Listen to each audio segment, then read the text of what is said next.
On today's show, my name is Brad Rowland, and the Atlanta Hawks go into Detroit and fall flat on their face in pretty embarrassing fashion with a chance to make a dent in the standings in a positive direction. They come out in the third quarter and really stumble in a pretty jarring way. We'll get into all of what transpired, but a pretty unacceptable loss for the Hawks, even with all of the context in place.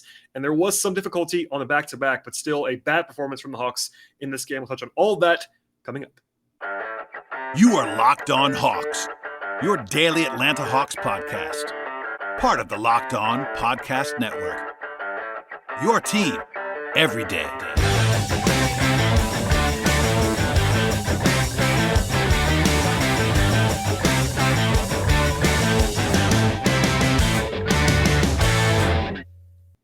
Hello, friends. Welcome to episode 1204 of the Locked On Hawks podcast. I am your host, Brad Rowland, coming to you on a Wednesday evening into Thursday. And thank you for joining us, as always, on the podcast.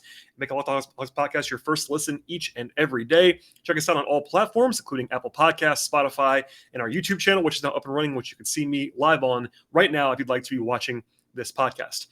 With that said, the Atlanta Hawks go into Detroit and fall flat in this spot. A final score of 122-101 in favor of the Pistons, and a bad loss for sure for Atlanta, especially when you realize the Hawks led this game in the first half, and even at halftime, they're only down by a handful of points. They were competitive. They had a chance to come back, and in the third quarter, the floodgates absolutely opened against Atlanta, and all of the hope was pretty much lost in a hurry. In this spot, Hawks had a chance to get over 500 for the first time since December 6th. It's been 107 days. That's the Hawks were above 500. And that now evaporates for at least two more games. They've now lost to the Pistons twice on the road in the last 16 days as the favorite in both games. And really, the third quarter was disastrous is the right word, I guess, for that performance in the third quarter. But they tried to fight back from there. It was pretty much dead in the water at that stage. And we'll get into all of what transpired here, but certainly a loss that will be remembered in a negative fashion.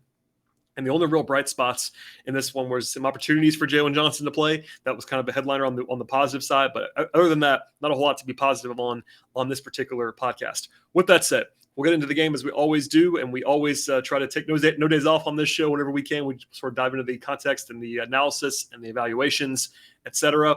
And we'll do that here. It is worth at least pointing out once or twice the Hawks were on a back-to-back in this game with travel. Now, I already said earlier in the podcast, this is a game in which there are not excuses to have this bad of a performance. I think the Hawks losing this game in competitive fashion would have been not great, but would have been at least explainable. Getting blown out is not explainable. I want to be very clear about that. But it was a difficult schedule for the Hawks overall. The rest edge for the Pistons, they did not play last night. Home court for the Pistons, of course. And the Hawks have now they've now failed to win back-to-back road games since December 6th and December 15th. So every time they try to win two games in a row on the road, they fall short. And the Pistons, by the way, were only 1-6 in between the games against the Hawks. So Detroit has been more competitive recently. They got some plaudits from Nate McMillan after the game. They are athletic. They are fairly talented in some ways. But make no mistake, this is a bad team that the Hawks are playing against. Yes, it was on the road. Yes, it was a rest disadvantage for the Hawks in this game. But it's still a bad opponent, and they got blitzed in the second half of this one. Injury-wise, the Hawks were not in quite as bad of a shape as they could have been in this game, but still pretty shorthanded in some respects. Bogdanovich was listed as questionable with right knee soreness coming in, ended up playing, did not have his best game by any means. A lot of guys did not have their best games in this game, to be very fair to him. But he ended up playing. The Hawks, though, were without Gallinari, who missed this game, Lou Williams, who missed this game, Skylar Mays with a non-COVID illness missed this game, and, of course, John Collins remains out. So the Hawks were pretty shorthanded and had to go in there to bench a little bit deeper than usual. But even with Detroit missing some guys, etc., the Hawks were, by tip-off, with Bogdanovich playing, 5.5-point favorites, according to our friends at BetOnline.net. So that is pretty rough. Needless to say, the Hawks were favored solidly, and they were the better team. Even with the injuries, even with the context, the Hawks have a better roster, top to bottom, and almost more importantly, the Hawks have a lot more to play for than the Pistons do. I know this has been a maddening season for the Hawks overall, but Pistons are playing for ping pong balls, and the Hawks are trying to compete for playoff positioning, and that was not evident in this game. So we'll get into what transpired now. They started TLC at the forward spot next to Hunter. His first start since January 12th. I'll go ahead and do this now. There's this weird backlash against TLC in the fan base. I'm not saying he played well. He didn't. Most guys didn't play well. But if you think TLC was the problem tonight, I have some bad news for you. He was not the problem in this game. And really what it comes down to is Nate is very big on keeping guys in roles. Obviously, no one, including Nate, believes that TLC is better than Bogdanovich or better than Delon Wright. So starting him does not mean he thinks that. But Nate is a big fan of keeping guys in their roles, and that's why TLC started in both halves of this game. He actually had 2 fouls early on. They had to bring Bogdanovich in earlier than they wanted to. The Hawks did start out pretty cold from the floor. They were 0 of 6 from the field and didn't score for like 2.5 minutes. They got going a little bit from there. They actually had DeAndre Hunter, who did not play great in this game. I thought he had some nice moments early on. He actually slipped 2 screens in a row early in this game, playing the 4 as more of a role man than he has been at times. It kind of went away later on in the game, but that was an interesting sort of wrinkle the Hawks threw at the Pistons. I thought Capella struggled by his standards in this game for sure, but it was kind of funny to mention that he actually missed his first 5 shots. In fact, his only 5 shots in the game from the floor, but he was on the offensive glass in a big way. And of course, as soon as he went to the bench, the Hawks got killed on the defensive glass, which has been a theme throughout the season. But rotationally, it was Bogdanovich first, then Okongwu as usual, then Delon Wright. But in not a huge surprise, but certainly a notable, mild surprise, they used Jalen Johnson as the 9th man in this game. And obviously, once it became garbage time in the fourth quarter, he would have been playing anyway. But I was encouraged to see, and I talked about this before the game started on Twitter and other places, like, look, this is a good spot to play Jalen Johnson. When you're competing with Kevin Knox in terms of playing time, I understand the TLC thing. Put that aside for now. I assumed and was correct in assuming that TLC was going to play, but there was still a 9th spot available because Gallo was out in this game. And I thought it was going to be either Jalen Johnson or it would be Gorgui Dieng or Kevin Knox. And it ended up being Jalen Johnson. And honestly, there was lots of positives from Jalen. It wasn't flawless. I understand Hawks fans are over the moon just seeing him out there. And listen, he does pop off the screen as an athlete. He's physical. He is certainly explosive on the floor.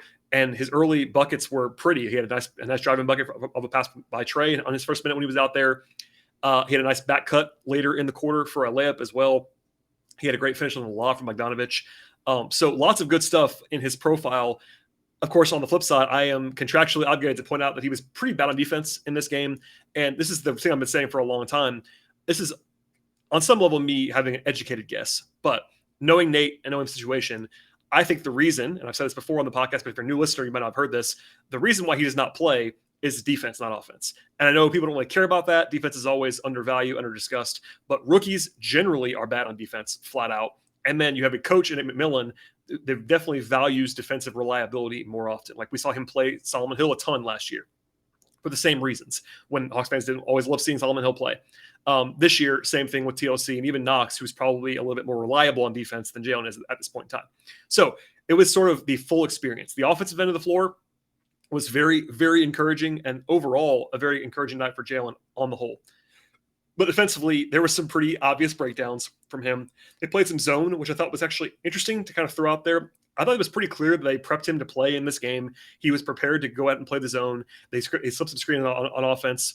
He was pretty timid and pretty passive at times, and that's to be expected. He hasn't played in the rotation for a long time. In fact, this is his career high in minutes in this game by a pretty decent margin. So it was a lot to go into about his performance.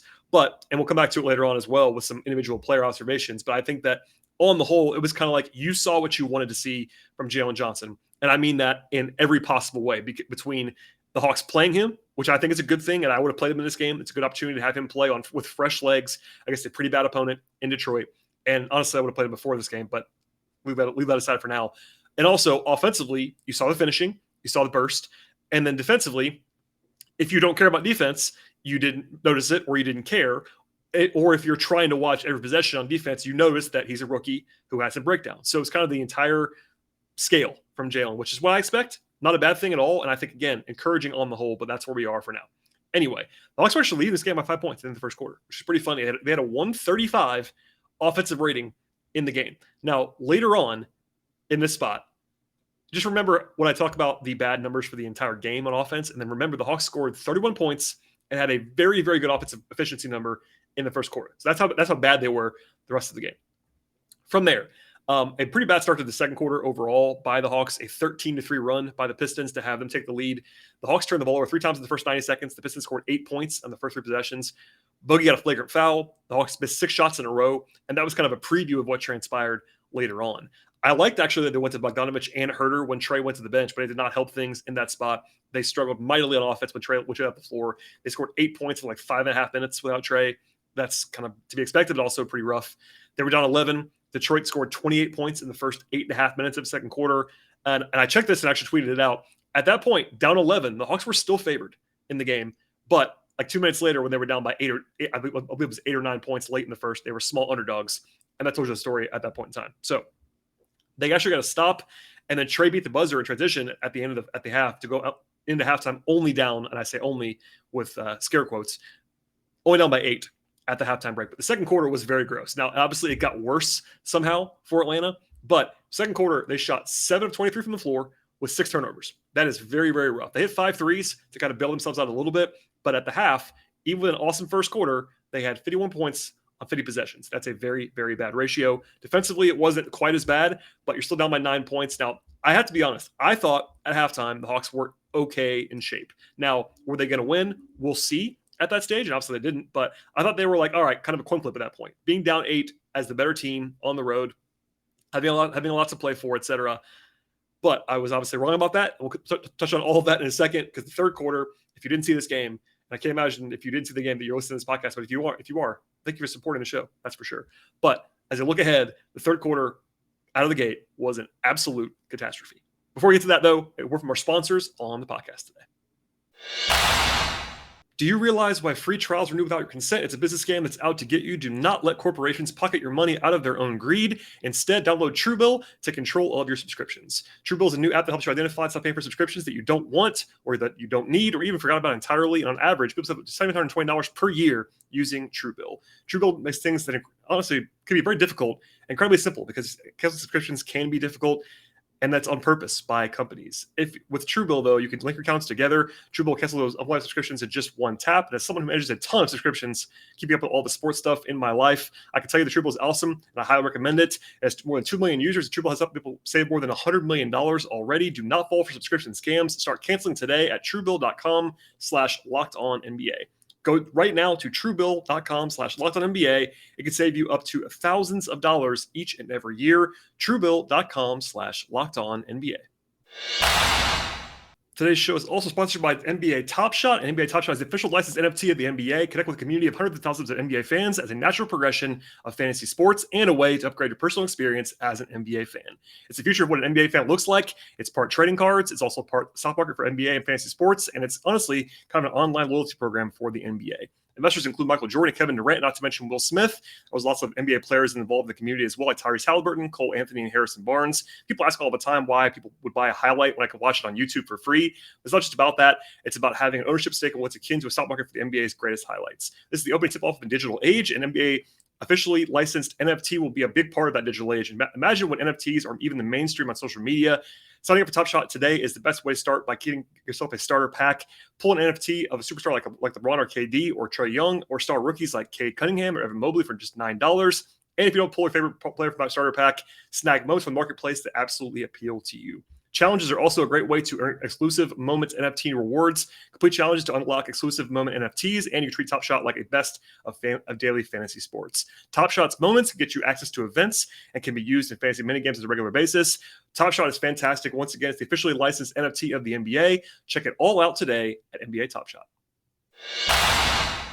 Okay, so the third quarter on the whole was bad, but the start of the third quarter was the worst section of the season in terms of like an 8-minute stretch by the Hawks. I don't want to be overstating it. I don't like to be hyperbolic on this podcast, but in terms of like performance adjusted for opponent, adjusted for situation and urgency, the Hawks in the first 6, 7, 8 minutes of the third quarter was flat out embarrassing. So at the outset, they scored actually back-to-back times, first 2 possessions of the third quarter, but they allowed 16 points on the first 7 possessions. So that's more than 2 points per possession to the Pistons. And suddenly, with haste, they were down by 20 and having to call timeout. Now, from there, they brought in some subs. They brought in Bogdanovich earlier than usual, trying to stop the bleeding a little bit. That did not help at all. In fact, it was a 23-0 run by the Pistons. So the Hawks were down by 6 after they scored the first two trips of the third quarter. And the Pistons scored the next 23 points. That included lots of disasters on offense and defense. Trey got a technical foul for frustration. The Hawks at one point missed 13 consecutive shots. And while the defense was really bad in that stretch, the offense was just as bad. They scored 4 points in more than 7 minutes of clock time with the starters on the floor. Like usually when they have that kind of drought, it's with Trey out the floor. It's kind of explainable, etc. This time is with Trey on the floor. They scored 4 points in 7.5 minutes. Just a disaster. The Hawks did have a 9-0 run after that to get back within 20, which kind of inspired all kinds of sarcasm on Twitter because it was 29 and it was back to 20. And if you want to be positive, the Hawks did have a 21-7 run at the end of the third quarter to get within 15 points. And even as a pessimist, I did point out, like, look, this game's not over because the Pistons are so bad. And because the Hawks got 15 points, we've seen the Hawks come back 15 points down in the fourth quarter many times in the last 2 seasons.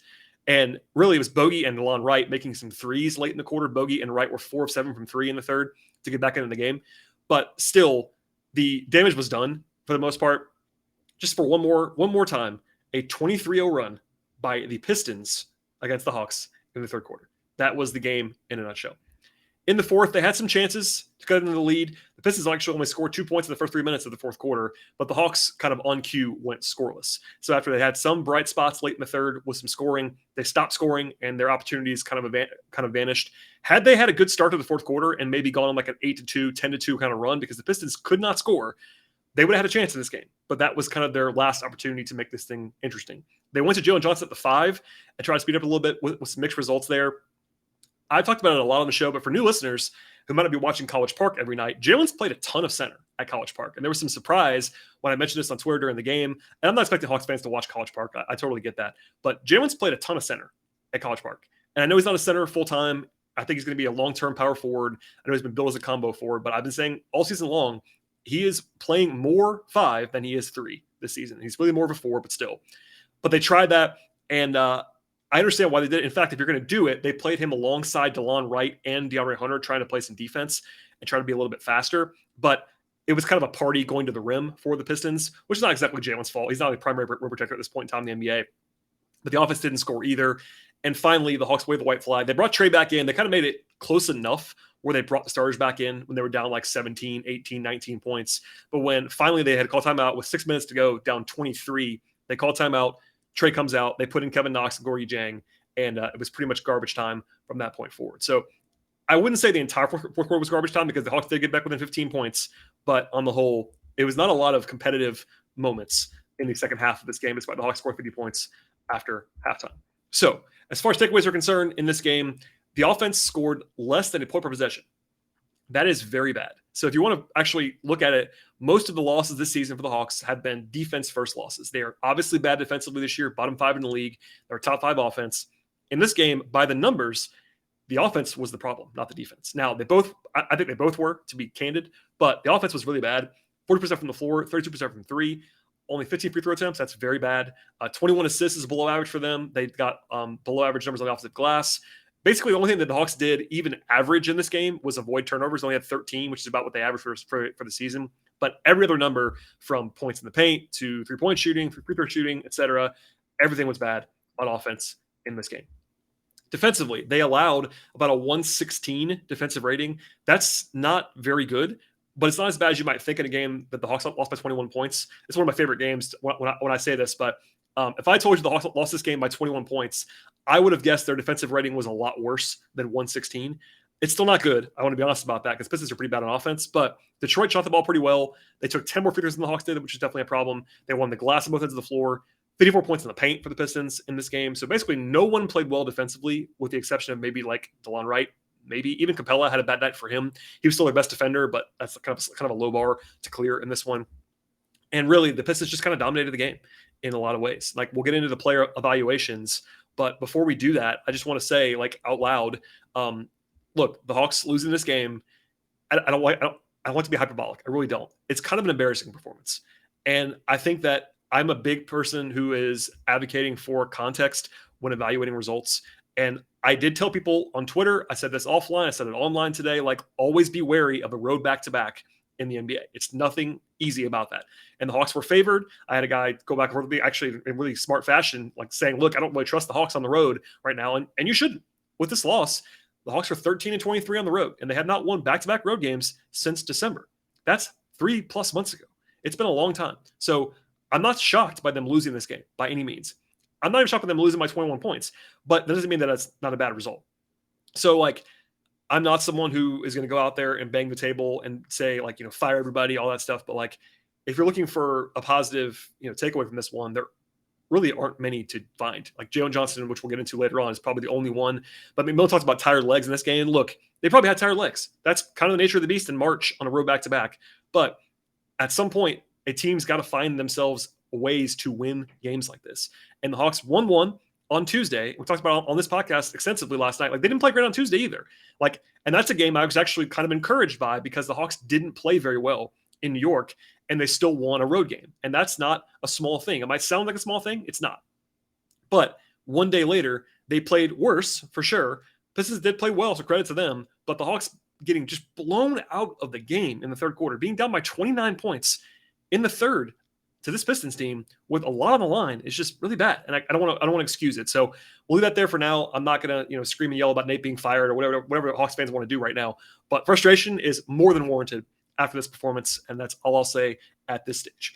Before we get to the rest of the podcast and player evaluations and look ahead at the rest of the week, a word from our sponsors on the show. It's March. It's that time of year, guys. The tournament is finally upon us in college basketball. But even beyond that, you can find everything possible in the betting world at betonline.net. All the latest odds, totals, player props, exotics, and much more. BetOnline has the number one spot for all of your sports betting needs. And beyond that, it remains the best place for all of your sports scores, your podcasts, and your news this season. You can also find lines on the latest futures in the NBA. If you have thoughts on who will win the title this year, or win a conference title, or a division title, or win the play-in, if you're a Hawks fan right now, for instance. And you can get a head start on the 2022 NFL season with look at headlines and futures on the football side at all times. And of course, not just basketball or football at BetOnline, because they actually have a full slate of offerings and all kinds of sports to play with. And that includes UFC and MMA overall. You have boxing, you have hockey, golf, baseball, tennis, auto racing, horse racing, casino games, and much, much more. Head to BetOnline right now. Use mobile devices to learn more about all of the trends and all of the action today. BetOnline is where the game starts. Okay, and the player evaluations. A lot to get to here, obviously. No one was great in this game. Even guys who had decent numbers did not play super well. The Hawks did have 6 guys in double figures, which is kind of funny, which is usually a good indicator of balance, but not so much in this game. We'll save Jalen for the end of the bench, and we'll start with the guys who didn't play a ton. Knox and Jang, all garbage time there, so I don't really have evaluations for you on either of them. Gorgie made a 3 as he put the shot put out. But other than that, not a whole lot going on. Okongwu was okay, except for the defensive glass where he struggled in this spot. Did have 11 points in 21 minutes, 7 rebounds, but 4 offensive, had 2 blocks. He was one of their better players, I think, in the spot, but it also was part of the problem on the defensive glass in this one. Bogey just didn't have it. He made a couple threes in the third quarter along with Delon Wright to make things competitive, but he was 5 of 17 from the floor, 2 of 9 on twos in this one. I was worried about him playing too much in this one. I guess the one bright spot late in this game is that guys like Bogey and Trey, who've got a lot of miles on them, didn't have to close this game and play hard at the end, because Bogey was listed as questionable in both halves of a back-to-back, played a lot of minutes, played a lot of high-leverage minutes, and the Hawks have to have him at full strength. So he wasn't very good in this one, but I'm not really worried about that overall.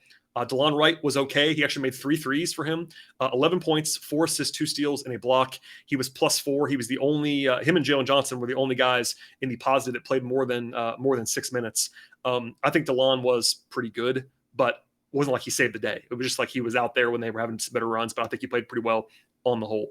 And lastly, Jalen Johnson. So did a little bit of this earlier, more than I usually would in that first segment, but Jalen had a career high, 11 points, a career high in 25 minutes. He tied his career high at 7 rebounds. He had a steal, he had an assist, 2 turnovers, was +3 in 25 minutes, 5 of 6 on twos, 0 of 3 on threes, got the line, made his only free throw attempt. We'll go a little bit deeper on him than usual here. I think offensively, it was good to see him as a cutter, as a spacer. He wasn't being guarded too terribly closely, but at least he shot the ball from 3-point range, took 3 threes, missed them all, but I'm okay with that. Just be aggressive. He was probably more timid than you would want him to be, but like I said before, that's excusable for a guy who has not played in the rotation in a long time, who I'm sure had a lot in his mind swimming, because I'm sure they prepped him for this game. He did look to be prepped and like he was going to be playing in this spot, and like he knew it, at least for today, he probably knew he was going to play.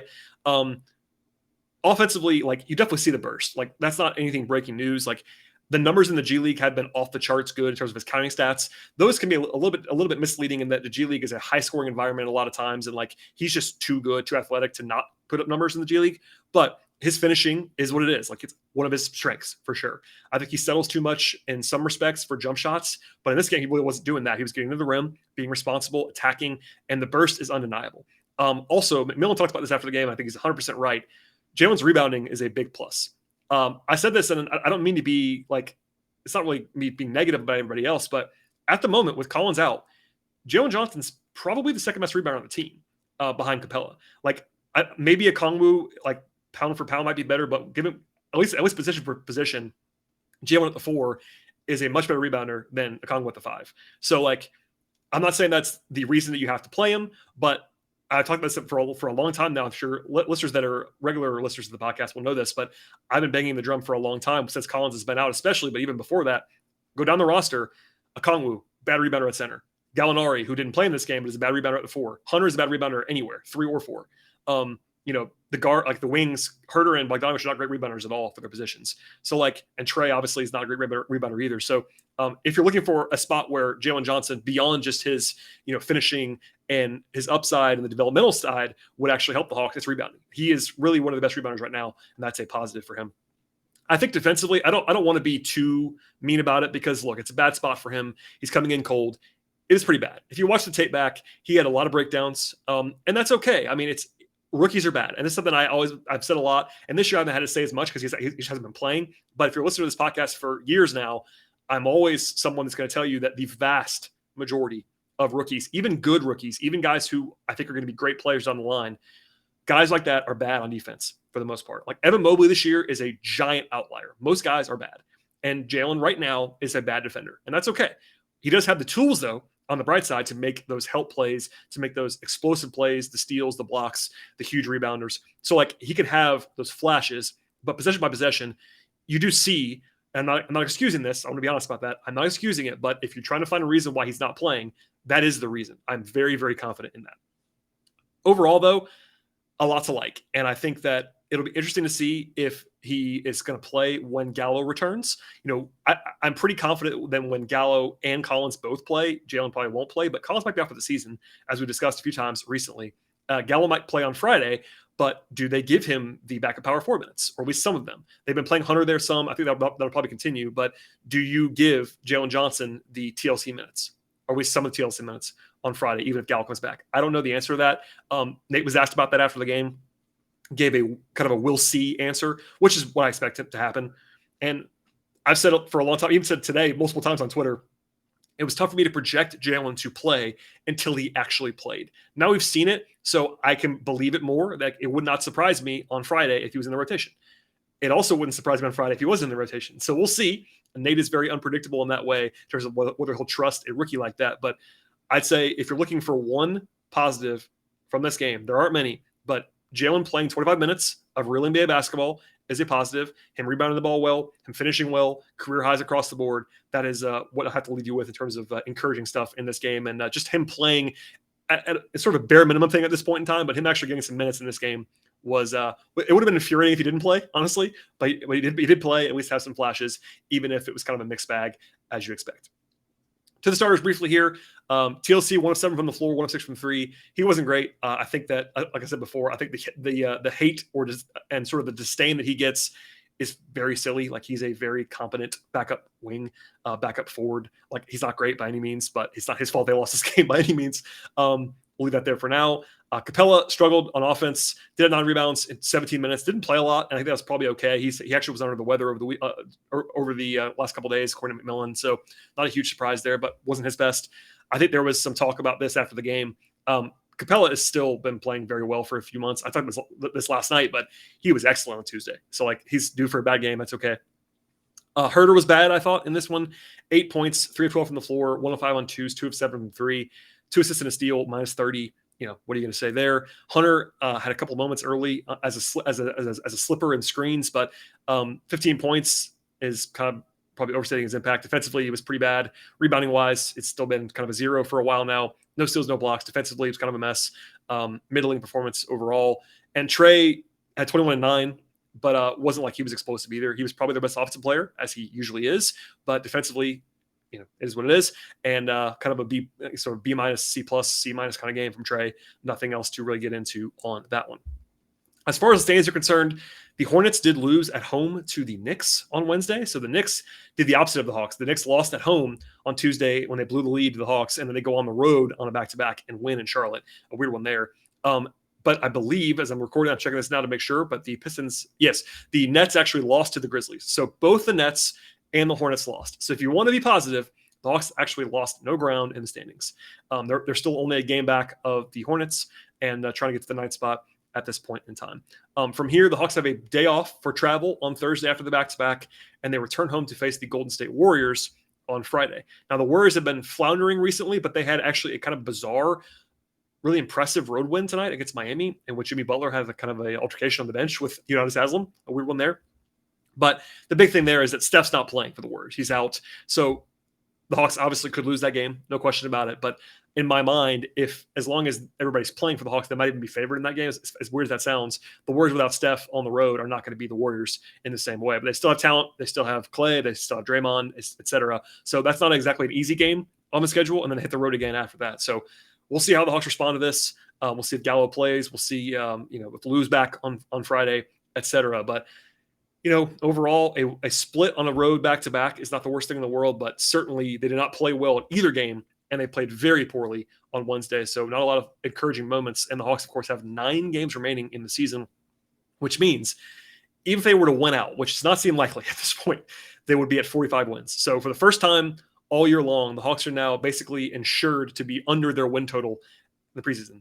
Some of the outlets preseason, like BetOnline, had the Hawks at like 46-ish wins. Even if they went out, they'll be at 45. So that dream is now dead if you were still holding an over ticket on the Hawks.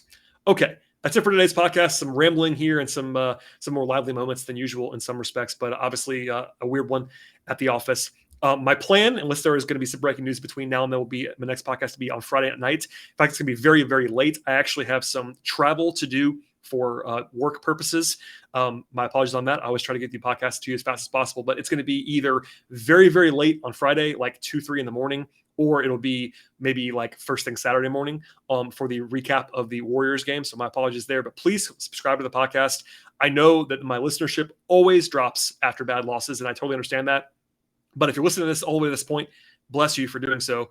And also, it really helps the show if you go to different podcast platforms and subscribe and click around and download and leave 5-star ratings and reviews. Also, tell your friends. Do it on your desktop, do it on your laptop, on your iPad, on your phone. There are ways to support the podcast. And that definitely is across the board, and I really, really appreciate that. Also, we have a YouTube channel, which I'm trying to grow it right now. If you're watching this right now, you can see my lovely face if you want to watch that on YouTube. But please go ahead and subscribe to that as well, and watch on YouTube, trying to get the watch hours up and the subscribers up on that. I'm aiming for 1,000 subscribers by the end of the season. The growth has been a little bit slowed recently, but I really, really appreciate everyone spreading the word on that. It's very helpful for me, and my bosses tell me that's a great way to support the podcast as well. Please follow the show on Twitter at Locked On Hawks. Follow me on Twitter at BT Rowland, and we'll see you in a couple of days.